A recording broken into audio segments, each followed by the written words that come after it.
aqui no Darwin Online, aqui no Darwin 24 horas, aqui no nosso curso intensivo do dia 4/12 de 2020. Nós vamos começar hoje uma aula de História Geral. Hoje a aula é a aula 08 de História Geral e amanhã nós temos um encontro às 10 da matina, que é a aula 09. Hoje, na aula 08, nós vamos dar uma passada geral de pano na Revolução Russa. E amanhã a gente vai falar sobre a crise de 1929. Dois conteúdos bastante interessantes. Observem que as aulas que a gente está tendo estão sendo gravadas logo depois, já coloco lá para vocês poderem assistir, beleza? E como sempre falo, leia aquele resumo da apostila digital que eu te mandei. Faça aqueles exercícios. E aí, meu camarada, se puder e tiver tempo, assista às videoaulas do Darwin 24 horas. Você já viu que o tema hoje era a Revolução Russa? Vai lá e assiste e vem para a aula, meu velho, para poder complementar uma dúvida que tem você retirar. Pode crer? Bora lá, então. Bem, Revolução Russa é um conteúdo, meu camarada, que é um tanto quanto diferenciado. E por que a Revolução Russa tem uma importância diferente? Na verdade, grandes revoluções que aconteceram têm importância. Revoluções inglesas, Revolução Francesa, Revolução Russa, Revolução Americana. Mas, nessa ocasião, a Rússia ela tem um contexto diferenciado porque ela tenta quebrar um sistema político-econômico de muito tempo. Beleza? É bom imaginar que a Rússia, antes de 1917, era um país basicamente semi-feudal. A Rússia foi um dos últimos países do mundo que eliminou os últimos traços de servidão, de feudalismo mesmo. A maioria da população, meu velho, era camponesa, não tinha, meu camarada, uma riqueza ou sobrevivência plena, eram muito pobres, a maioria miserável. A maior parte das terras férteis ficava na mão da nobreza russa, chamada também de boiardos. O poder político era uma monarquia absolutista hereditária de direito divino, chamado czarismo. Czarismo vem de czar, que vem de César, que vem de Cal, beleza? Então, quando você fala Cal no germânico, César no latim, no romano, Kaiser no alemão, czar no russo, é a mesma coisa, beleza? O Cal, ele é o líder, ele é o rei, ele é o guia da parada. E o czar, o César, ele era protegido pela Igreja Católica, ou, na verdade, a Igreja Católica fazia no Ocidente, a Igreja Ortodoxa fazia no Oriente. Afirmava que o Nicolau Romanov era um herdeiro divino dos deuses para poder governar. Então, era a teoria do direito divino dos reis mesmo, beleza? E o que acaba acontecendo? Uma população muito pobre, como eu te disse, com pouquíssima participação política, uma monarquia de direito divino, uma nobreza que detinha o poder das terras, um clero ortodoxo que detinha a ideologia e uma burguesia muito pequena. A maior parte do plantel industrial russo nem russo era estrangeiro, era inglês, francês, sacou? E o que acontece? Nós tínhamos naquela monarquia absolutista de direito divino alguns partidos que despontavam para poder, porque existia um parlamento lá na Rússia que se chamava Duma. A grande parada é que ele não era convocado. E você tinha naquele momento ali, então, para dar um pulo para a próxima etapa da parada, tinha, na verdade, ali alguns partidos que disputavam o poder. Você tinha o tal do Partido Cadete, que incorporava uma parte, meu velho, dos militares russos, e você tinha o Partido Operário Social Democrata Russo, que acabou se dividindo em dois, que são os dois partidos que realmente, de fato, interessam dentro da Revolução Russa para poder cair em matéria, que são os mencheviques e os bolcheviques. Os mencheviques eram a minoria. Os mencheviques, em russo, minoria, tinha a ideia de que derrubar o czarismo, mas não através de uma revolução popular armada. Derrubar o czarismo através de uma via pacífica.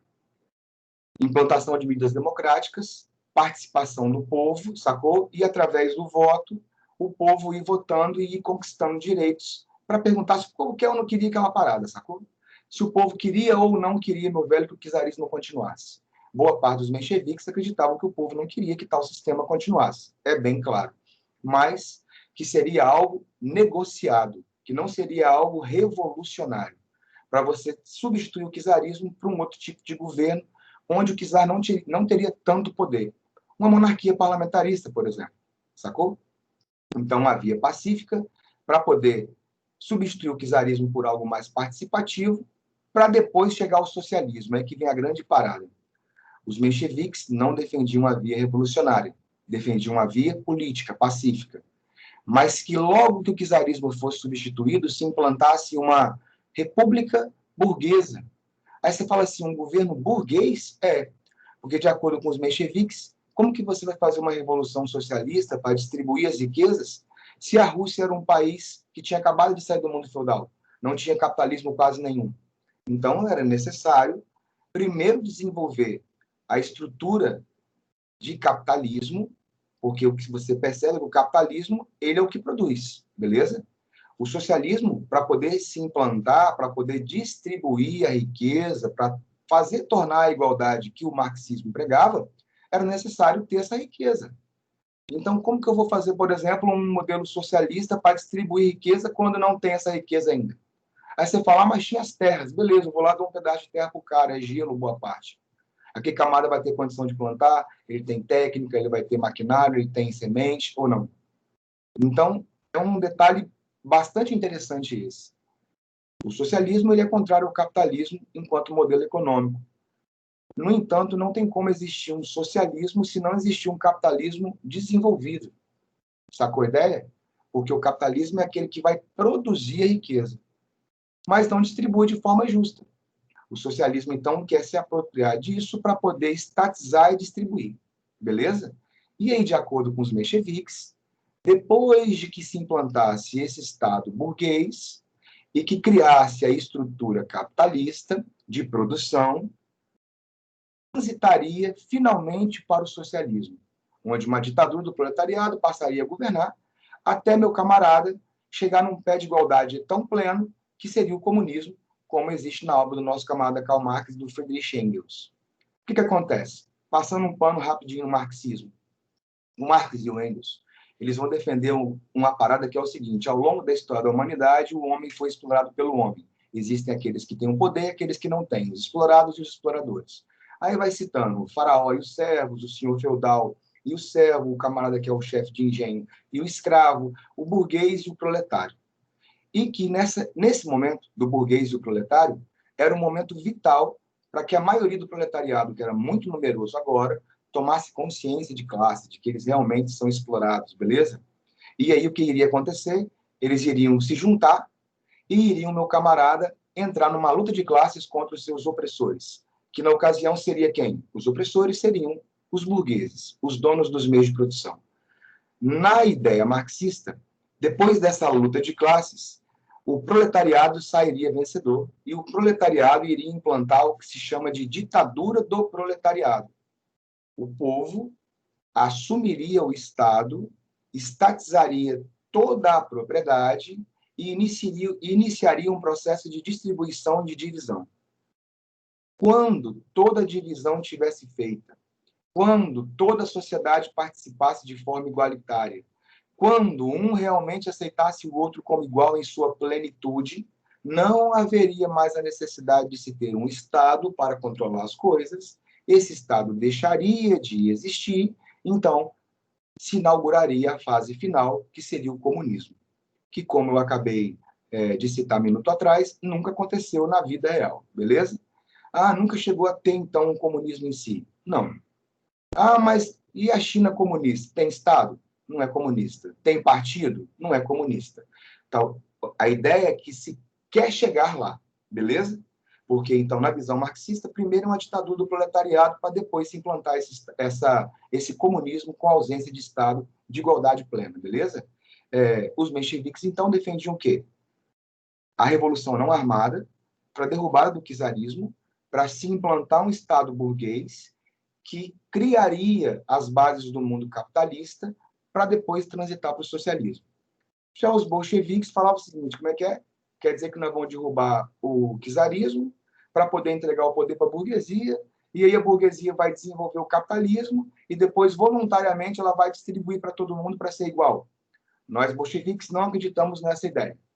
Bolcheviques, liderados pelo Lenin, depois você vai ter Trotsky, Stalin, e os bolcheviques vão falar: não, nós queremos uma transformação rápida e radical.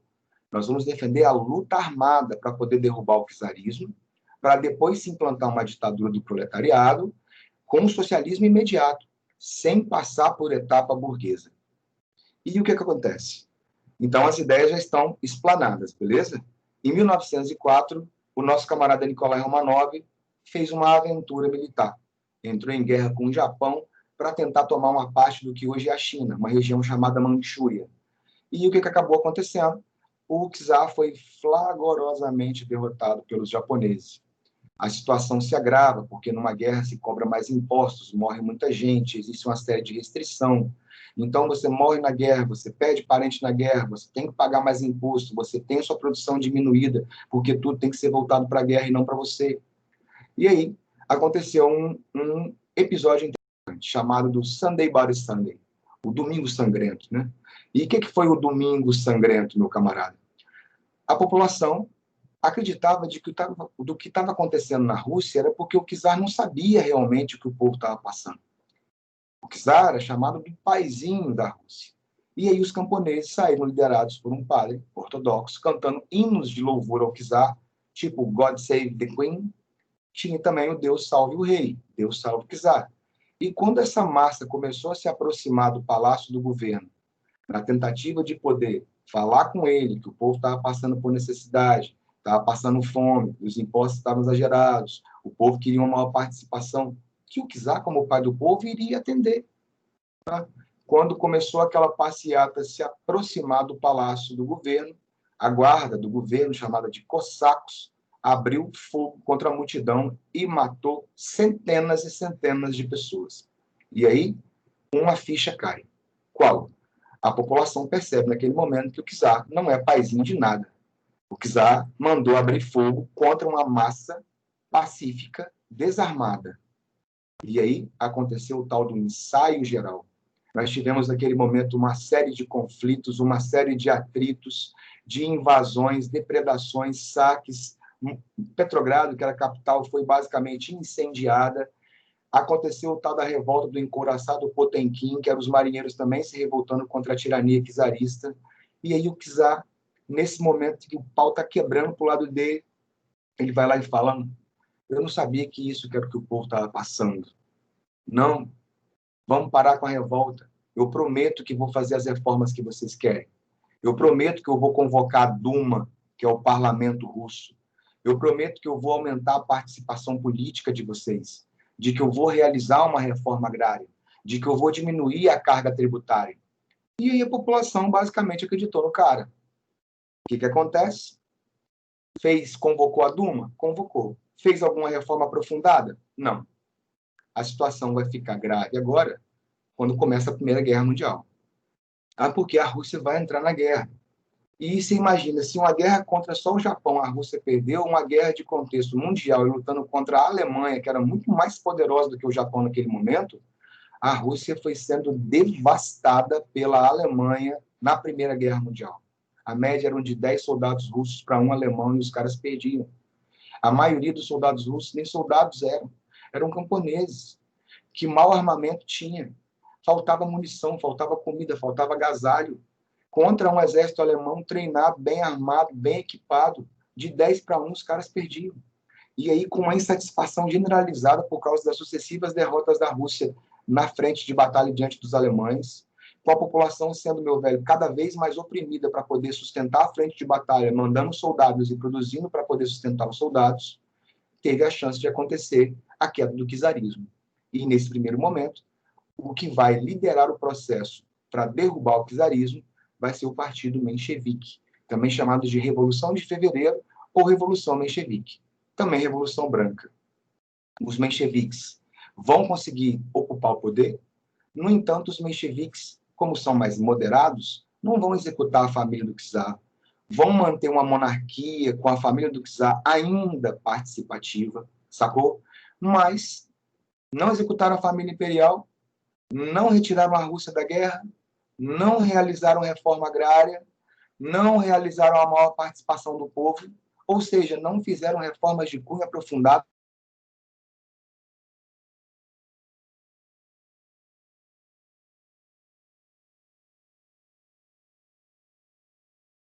prometendo uma série de reformas e você não as cumpre, abre espaço para acontecer um negócio chamado Calma aí, parece que está dando aqui uma... Ah, tá. Todos estão sendo gravados. Papapá, sua rede está causando uma qualidade. Está dando uns piques na internet.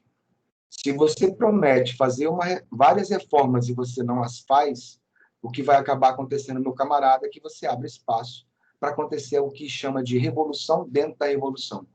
Os bolcheviques vão se aproveitar da dos mencheviques, da falta de apoio que os mencheviques tinham para poder fazer uma revolução outra. Revolução Vermelha, ou Revolução de Outubro, ou Revolução Bolchevique. Os bolcheviques derrubaram os mencheviques, ocuparam o poder, executaram toda a família imperial, executaram.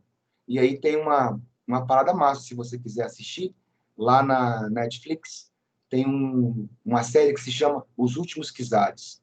Ela tem um embasamento historiográfico muito legal mesmo. Os Últimos Czares, na Netflix. E aí, cara, o que vai acabar acontecendo? Chegaram no poder, eliminaram os mencheviques, acabaram com a família imperial e iniciou, meu velho, o governo socialista russo. Naquele momento, quem está governando de fato é o Lenin, beleza? A ditadura do proletariado acabou colocando o Lenin, meu velho, como sendo o principal personagem daquele governo. E o Lenin vai enfrentar uma série de dificuldades. Os mencheviques, os nobres, o clero, que perderam poder e perderam propriedade, vão entrar em contato com potências exteriores para poder acabar com a Revolução Russa, antes de que a Revolução Russa pudesse virar exemplo e chegar lá. Vai ter uma guerra civil logo depois da Revolução de Outubro. Vai ter uma guerra civil logo depois que os bolcheviques tomam o poder. Exército Branco, que eram os nobres emigrados, o clero, aqueles burgueses que perderam a propriedade, membros dos mencheviques, com apoio de potências estrangeiras, como França, Inglaterra, e do outro lado você tinha o Exército Vermelho. O Exército Vermelho, que era os bolcheviques, o povo russo na sua maioria. E quem vai liderar essa guerra civil vai ser dois personagens importantes auxiliares do Lenin, o Trotsky e o Stalin, beleza? O Stalin mais ligado às questões de relações externas com relação à guerra, e o Trotsky era o cara que comandava a Guarda Vermelha, comandava o Exército Vermelho na guerra. E o que acontece? Dessa guerra civil, o Exército Vermelho consegue sair vitorioso, os bolcheviques se consolidam no poder, beleza? E o que vai acabar rolando? Assim que acaba a guerra civil, que os bolcheviques se consolidam no poder, é hora, então, de iniciar aquele programa de reformas, né? E aí o Lenin percebeu um erro. Qual erro? Os mencheviques, de fato, estavam certos em um ponto. Não tem como eu fazer uma revolução socialista se eu não tiver o que dividir.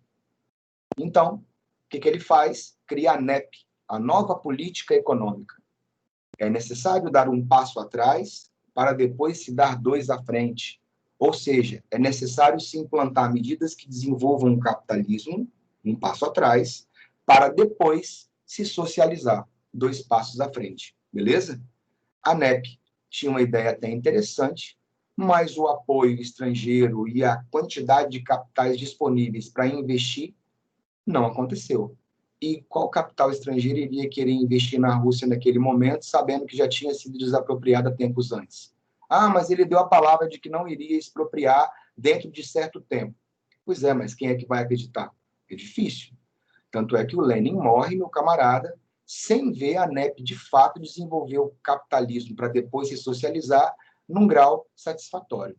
O Lenin morre e abre uma disputa de poder entre os dois principais assessores dele, o Trotsky e o Stalin. O Trotsky defendia a ideia de que, após a morte do Lenin, que acabou de acontecer, o Partido Bolchevique deveria fazer a revolução se internacionalizar. O Trotsky defendia a ideia de revolução de fora para dentro. Ah, como assim? Se a revolução fosse exportada, se ela se internacionalizasse, se ela chegasse a grandes potências capitalistas, por exemplo, e esses socialistas chegassem ao poder, com os recursos dessas potências capitalistas agora derrubadas, que se tornam socialistas, esses recursos poderiam ajudar os outros países que não tinham, como, por exemplo, a própria Rússia. Sacou? Já o Stalin falava o seguinte, não, vamos fazer uma revolução primeiro na Rússia, nós já começamos aqui. Vamos fazer primeiro a revolução dar certo aqui. Depois que a revolução der certo aqui, ela vira exemplo para outros lugares nos copiarem, beleza? O que acontece? O partido bolchevique vai falar o seguinte, esse negócio de exportar a revolução, de fazer acontecer em outros países para depois dar certo aqui, é muito mais distante do que o Stalin está falando. Vamos consolidar a revolução aqui dentro, vamos virar um exemplo e outros países vão copiar. O Stalin vai ser apoiado pelo partido bolchevique e ele se torna o líder principal. Só que o Trotsky, derrotado pelo Stalin na ideia nesse momento, passa a falar abertamente dentro do partido bolchevique que as intenções de Stalin não era fazer uma ditadura do proletariado, que as intenções de Stalin era implantar uma ditadura pessoal, paternalista, onde ele iria ser o poder de fato. E após essas críticas, o Stalin não só expulsou o Trotsky, como passou a perseguir o Trotsky, e o Trotsky vai acabar sendo assassinado aqui no México, meu velho, a mando do Stalin por oficiais da KGB. O Stalin vai implantar uma ditadura pessoal, totalitária, de culto à personalidade. Ele vai fazer os expurgos de Moscou, vai eliminar todos os opositores que ele tinha dentro do próprio partido, vai criar campos de concentração em várias áreas da Rússia. Por exemplo, gulags, que são campos de concentração em russo, na Sibéria. E meu camarada vai eliminar e vai explorar ao máximo todos aqueles que se colocavam como opositores dele, indistintivamente.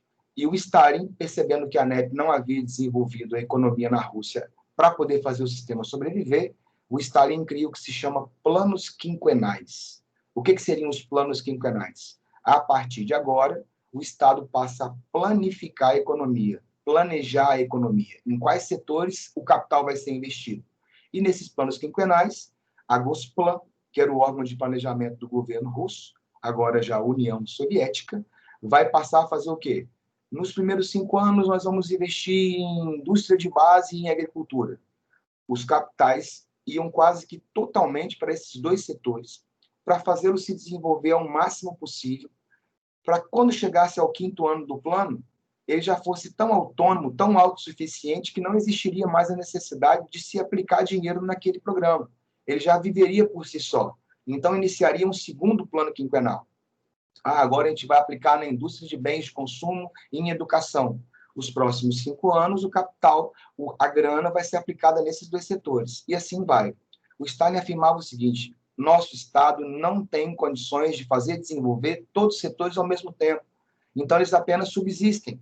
É um pouquinho para a saúde, um pouquinho para a educação, um pouquinho para a segurança, um pouquinho para a tecnologia, um pouquinho para papá. Então, qual que era a ideia? Vamos passar mal, vamos sofrer mesmo, porque você imagina que se eu faço um plano quinquenal que vai investir em agricultura e indústria de base, saúde, educação, outras coisas ficam como? Se você precisar delas naquele momento ali, você está no sal, beleza? Ronde, mas os planos quinquenais funcionaram ou não? Muito pesados.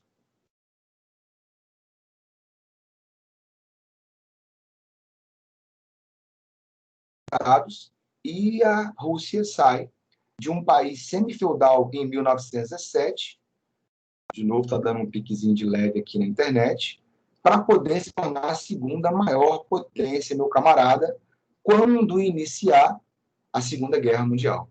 Beleza?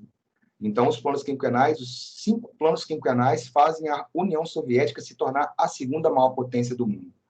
A ditadura do Stalin só termina quando Stalin morre, lá no meio da Guerra Fria. E aí, já é conteúdo, meu camarada, que você deve ver com a Paula ou com a Gisele sobre Guerra Fria. Show de bola? Então, deu para dar uma passada geral no pano aí sobre Revolução Russa, beleza? E agora a gente vai fazer alguns exercícios daqueles que eu coloquei para vocês. Show de bola? Beleza? Vamos lá, então? Eu vou espelhar os exercícios agora. Cadê o exercício? Aqui.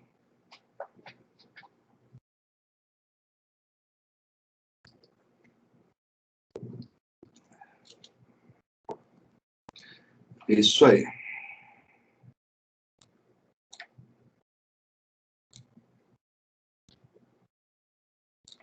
Vamos lá. E aí, ó, depois da aula eu posto para vocês lá esse material, pode crer? Vamos ver se alguém tem alguma dúvida aqui, ou alguém quer falar comigo. Se alguém tiver alguma dúvida ou falar, você pode abrir o microfone, beleza? Ou você pode colocar lá no chat qual é que é a parada. Show de bola? Então, nós estamos, ó, semana 5, aula 8, que é a aula de hoje, e a aula extra, que é a aula de amanhã. Então, os primeiros exercícios são sobre a Revolução Russa e os demais sobre a crise de 1929. Vamos lá. Leia o texto a seguir. Vou dar uma aumentada aqui para a tela ficar cheia. Leia o texto a seguir. A Revolução Permanente é uma utopia. A Guerra Permanente é uma realidade. Primeira Guerra Mundial, Guerra do Rif, Guerra Civil Espanhola, Segunda Guerra Mundial, guerras da Indochina, da Coreia, do Vietnã, da Argélia, a chamada Guerra Fria. Após a morte de Lenin, houve um racha entre os líderes da Revolução Russa. Como contraposição à tese da revolução em um só país, a proposta que pretendia transformar o processo revolucionário em uma ação incessante e global foi defendida por... Olha aí, você viu a nossa explanação que nós falamos depois da morte do Lenin, qualquer qual. Stalin, então, queria uma revolução em um só país, ou seja, de dentro para fora. E o nosso camarada Trotsky queria uma revolução permanente, uma revolução internacionalizada, de fora para dentro. Então, resposta dessa primeira questão, tranquilinha de fazer, Trotsky, líder do Exército Vermelho. Show de bola? Beleza? Mas, vamos lá então para poder fazer a segunda questão. Porque a parada do intensivo é essa, velho. É você tentar usar o tempo e matar o máximo possível de ideia com o menor tempo possível. Para muitos, ela foi, e continua sendo, reconhecida como a maior revolução ocorrida desde o século XX. Outros, porém, associam a um regime extremista que pregou o medo e a repressão. E para outros tantos, talvez a maioria, as marcas de sua existência, caso explícito do comunismo, ainda rondam a memória individual e coletiva de homens e mulheres por todo o planeta, independentemente de suas colorações políticas e ideológicas. Neste ano de 2017, lembramos dos 100 anos da chamada Revolução Russa, ou Revolução Bolchevique, um dos eventos históricos mais importantes do século XX, cujos debates ainda são acalorados, na medida em que, durante várias décadas, passou a disputar a hegemonia mundial com o capitalismo. Então, como eu te falei, depois do nosso camarada Stalin, abre os planos quinquenais, na força, na pauleira, na opressão, na tirania, vai fazer a Rússia se tornar uma segunda potência. Agora, a condição de vida da população é outra história, beleza? E aí, sobre a Revolução Russa e seus desdobramentos históricos, é correto afirmar: a participação da Rússia na Primeira Guerra foi um dos grandes elementos desencadeadores de uma série de greves e revoltas populares pelo país, que culminaram com a derrubada do regime czarista de Nicolau II. Fez um resumo da matéria, né, cara? Quando o camarada fala sobre a participação da Rússia na Primeira Guerra e durante esse momento de crise acontecer a Revolução Bolchevique, eu vi um documentário há uns 4 anos atrás, você imagina então como que... Eu dou aula tem 24 anos. Aí, 4 anos atrás, eu vi um documentário que estava falando a respeito de uma parada do Lenin, a Alemanha e a Revolução Russa. Sensacional, cara. O Lenin, na fase Primeira Guerra Mundial, antes dela, inclusive, o Lenin sendo líder dos bolcheviques, que atacavam o governo, ele era perseguido pelo governo, e, é claro, ele teve que sair da Rússia para não ser morto, beleza? E ele vivia em vários países ali da Europa Ocidental. Na época da Primeira Guerra Mundial, a Alemanha, olha só, hein? A Alemanha estava lutando contra a Rússia, pode crer? Então era o Kaiser Guilherme lutando contra o czar Nicolau Romanov. E a Alemanha descobriu que um dos principais inimigos do czar, que era o Lenin, estava exilado na Suíça. E aí, rapaz, esses caras entraram em contato com Lenin e falaram o seguinte para o Lenin: Lenin, ó, a gente vai arrumar um jeito de você ingressar na Rússia, está proibido de entrar, mas a gente vai entrar com você de forma clandestina, e nós vamos te dar um montante de dinheiro suficiente para você equipar os bolcheviques em armas e iniciar uma revolução para derrubar, de fato, o czarismo. Olha só isso, hein? A Alemanha deu uma mala com milhares e milhares de dólares para o Lenin, que ingressou clandestinamente dentro da Rússia, reorganizou os bolcheviques e, com aquela grana, armou os bolcheviques que fizeram a Revolução de Outubro e derrubaram os mencheviques e acabaram com a família imperial. Olha que um detalhe bastante interessante. Aí você fala, por que bastante interessante? É eu pagar por fora para um inimigo interno destruir o inimigo que é meu, sacou? Mas como o mundo é bastante interessante, quando iniciar a Segunda Guerra Mundial, o principal líder da Alemanha, que é o nosso camarada Adolf Hitler, vai declarar a guerra total e destruição eterna do stalinismo, sacou? Do modelo socialista comunista. Então, a Alemanha ajudou nesse processo quando patrocinou o Lenin e conseguiu colocar ele lá dentro. E depois, olha o que acontece. Letra B. Uma das memórias mais vivas em nosso tempo presente acerca da chamada Revolução Russa, conhecida pela internet e em livros didáticos, é a imagem de Leon Trotsky discursando para trabalhadores na Praça Vermelha em maio de 1919. Aí já é, meu camarada, o Lenin, né? A resposta é a letra A, né? A resposta é a letra A, e a letra B está errada porque é o Lenin que faz isso. A consolidação da União das Repúblicas Socialistas Soviéticas em 1922, depois de uma guerra civil de quase 5 anos, teve como grande líder Joseph Stalin. Não, Lenin. Beleza?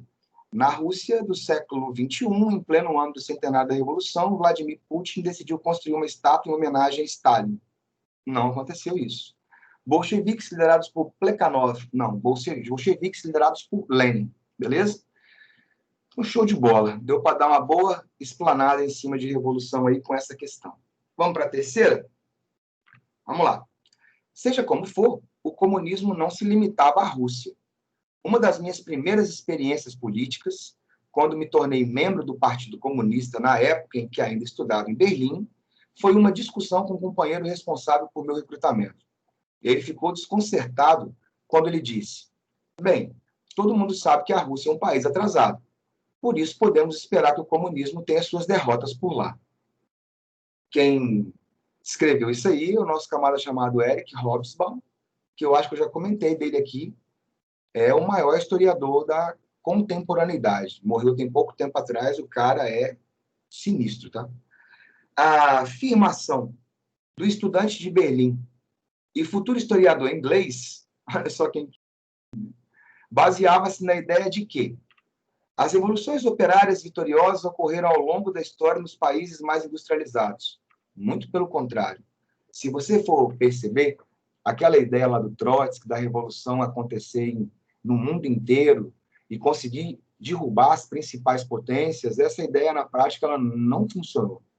Aí você fala por quê? Porque só teve sucesso, revoluções sociais em lugares onde você tinha uma burguesia que era muito frágil, em que não havia ainda sido instalado um Estado burguês de verdade. Então, você vai ver Vietnã, Laos, Camboja, China, Cuba, Rússia, quase não tinha burguês. Ah, mas ela foi tentada em outros lugares, onde? Claro que foi. Na Alemanha, por exemplo, durante a Primeira Guerra Mundial, aconteceu uma tentativa de se tomar o poder e os caras tomaram um pedaço da Alemanha. A Liga Espartaquista, liderada principalmente por uma mulher chamada Rosa Luxemburgo, uma judia polonesa comunista. E se não fosse, meu velho, os alemães juntarem esforços e partirem com tudo para cima dos caras, né, soldados mesmo, tanque mesmo, metralharam a galera. Fuzilaram todo mundo, inclusive a Rosa Luxemburgo. Em outros países, França, também. A Comuna de Paris. A elite se juntou, massacrou todo mundo, fuzilou todo mundo. Em vários e vários países aconteceram tentativas de revoluções socialistas. No entanto, em todo aquele onde havia uma burguesia próspera, com um Estado burguês, sem chance. Eliminação total dessas possibilidades. Olha o Brasil, por exemplo. No Brasil, meu camarada, quando você tinha o auge desses movimentos, por exemplo, durante a Guerra Fria, década de 60, década de 70, se instalou um regime militar e no auge do regime, com o governo de Médici, todas as guerrilhas foram sumariamente eliminadas. E não é de falar assim, ah, mas não tinha guerrilha, não, isso é fantasia. Não, tinha mais de 30 grupos de guerrilha, beleza? Antes da instalação do regime militar, não tinha esse número e nem eram efetivamente ativos, beleza? Mas depois que os militares chegam ao poder e há um endurecimento por parte da repressão, surgem esses grupos de esquerda para combater a direita de forma armada. Conteúdo que a gente vai ver um pouquinho mais à frente quando falarmos de história do Brasil, beleza? Letra B. As rupturas sociais radicais inauguradas pela Revolução Francesa deram origem a regimes totalitários. Não, a Revolução Francesa, ela preconiza liberdade, igualdade e fraternidade, então governos democráticos. O sucesso revolucionário seria possível somente no caso de propagação da revolução para países dominados pelos europeus. Não, a ideia era de que daria certo se fosse para o mundo inteiro, não só em países europeus. A vitória dos comunistas na Rússia, principalmente, minoria nesse processo. Foi esse martel, camponês e operário. Mas são efetivamente os operários os mais ativos nesse processo, beleza? Na China, por exemplo, já foram os camponeses. Em Cuba também. A Revolução Bolchevista deveria enfrentar a questão do desenvolvimento econômico do país. A NEP, tentada pelo Lenin, que não teve o sucesso que ele imaginava, e depois os planos quinquenais, realizados pelo Stalin, já na União Soviética, que chegaram a ter um êxito significativo. Beleza? Show de bola? Vamos lá. Quarta questão, nós temos uma imagem. Observem a imagem a seguir. E aí está aí o camarada Lenin, livra a terra de todo o lixo. E aí ele está aí varrendo rei, né? Está varrendo clero, está varrendo um burguês, está varrendo o absolutismo. Observe, então, um ortodoxo, um monarca, um burguês, está varrendo da Rússia. A imagem de 1920 é uma das principais características sociopolíticas da Revolução Russa de 1917.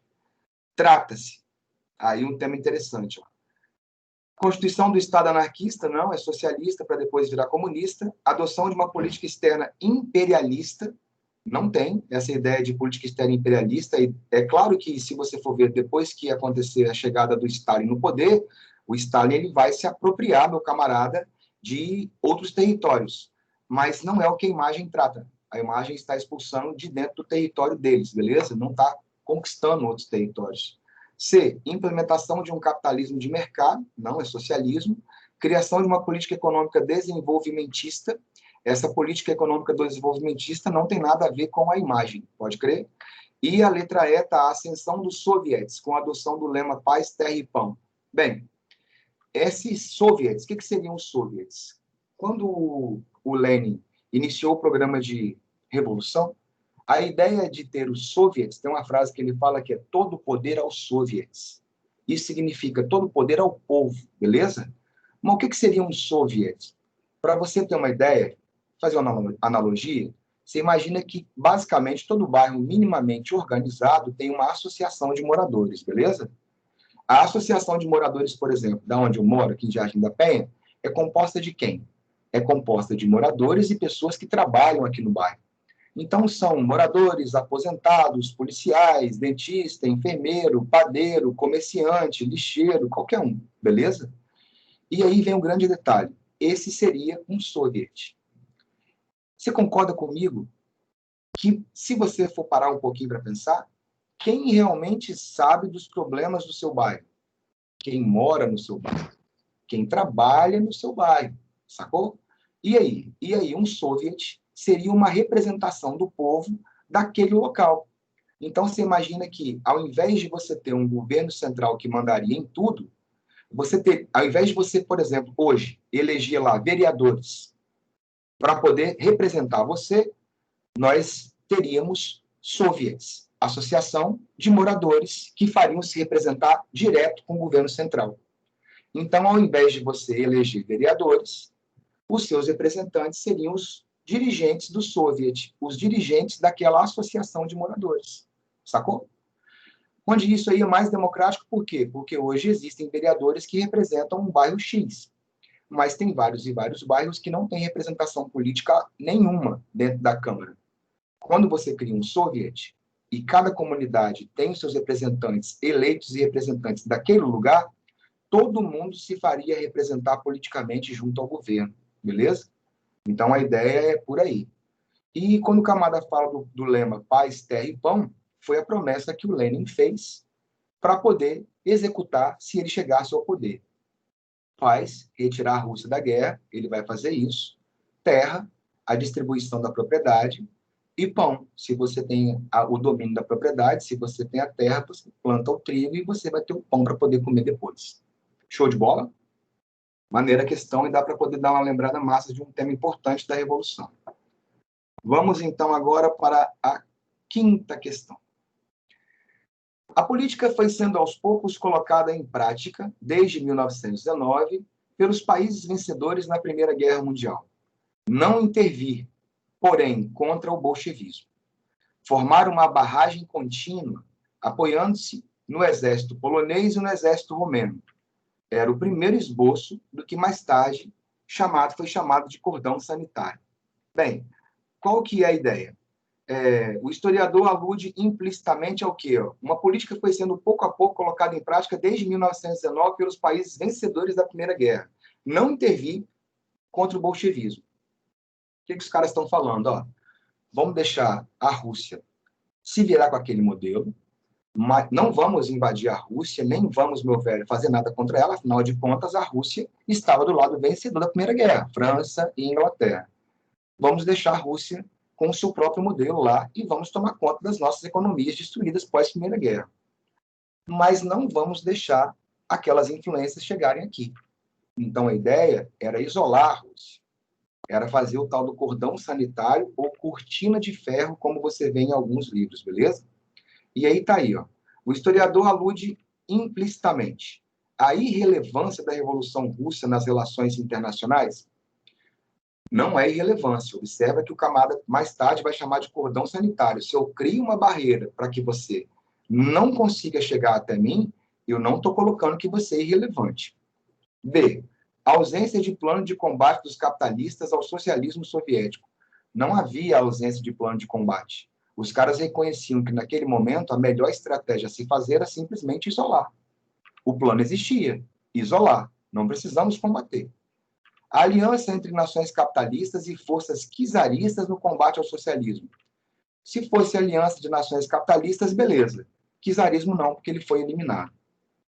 A defesa pelo Ocidente das liberdades democráticas nos Estados socialistas. Não. Se é para você não intervir, é para você deixar os caras se virarem por conta própria. Eu não estou defendendo que lá tem que ser democrático. Deixa os caras se virarem, beleza? E letra E, resposta, a consolidação da Revolução Socialista na Rússia Soviética. Deixa os caras. Vamos ver que modelo vai surgir de lá. Não temos condições de intervir nesse momento. Temos problemas de ordem interna. Vamos isolá-los. É o que vai rolar. Beleza? Vamos fazer, então, aí a última questão. 4:16. 100 anos da Revolução Russa. E aí está aí, ou você para de jogar água fria em mendigo, ou a revolução explode. E aí está aí meu camarada, o nosso camarada czar, Nicolau Romanov, falando com um personagem interessante da época, que era meu camarada, que era o nosso camarada, como é que é o nome desse camarada aqui agora? Esqueci o nome desse camarada aqui, que era o principal líder da igreja, o Rasputin. Isso, Rasputin. Observe que o Rasputin está meio parecendo Jesus aí. Né? Vamos lá, ver qual é que era. O Rasputin, ele era um monge czarista que começou a ser considerado um curandeiro, um milagreiro, beleza? E ele não só conseguiu se aproximar da família do czar, como ele seria o responsável por tomar conta do filho do czar mais novo, que tinha hemofilia, né? E um hemofílico dificilmente conseguiria chegar à idade adulta, né? Porque qualquer acidente que acontecesse, qualquer corte poderia ser fatal, né? E o Rasputin tomou conta bem do moleque, né? E aí a ideia de que ele tinha curado o moleque, ele não tinha curado o moleque, só o moleque não se machucou, não se machucava enquanto ele tomava conta dele. E também é uma peça que vai atrair bastante antipatia para a família do czar, porque boa parte da população via esse camarada como um enganador, como um cara fajuto, um camarada, inclusive, começaram a ter fofocas de que ele teria tido relações sexuais com a czarina Alexandra, de que ele manipulava a família real, de que ele se dedicava à luxúria. E aí, novamente, eu falo, assista a série Os Últimos Czares, são 5 episódios que você vai ver falando do Rasputin e é muito legal. Bora lá, então. A charge citada, produzida no contexto da reflexão sobre o centenário da Revolução Russa, ironiza. A difusão da servidão e ruralização, não, já havia acabado na época do Nicolau Romanov. O despotismo czarista em relação aos operários, como foi o caso do massacre do chamado Domingo Sangrento, em 1905. Essa aí. Ou seja, se você vai lá, meu velho, e mete bala na galera que estava vindo cantando o hino para você, você sabe o que vai acontecer, beleza? Então fala assim, ó, ou você para de jogar água fria em mendigo, ou a revolução explode. Ou seja, ou você para de maltratar, meu camarada, o povo que está pedindo alguma coisa para você, ou uma revolução pode acontecer. Show de bola? Senhores, muito bom estar com vocês. Beijo para vocês. Encerramos a nossa aula aqui, beleza? E te espero amanhã, às 10 da manhã, para nós termos nossa aula de crise de 29. Beijo, até mais. Tchau. Para la grabación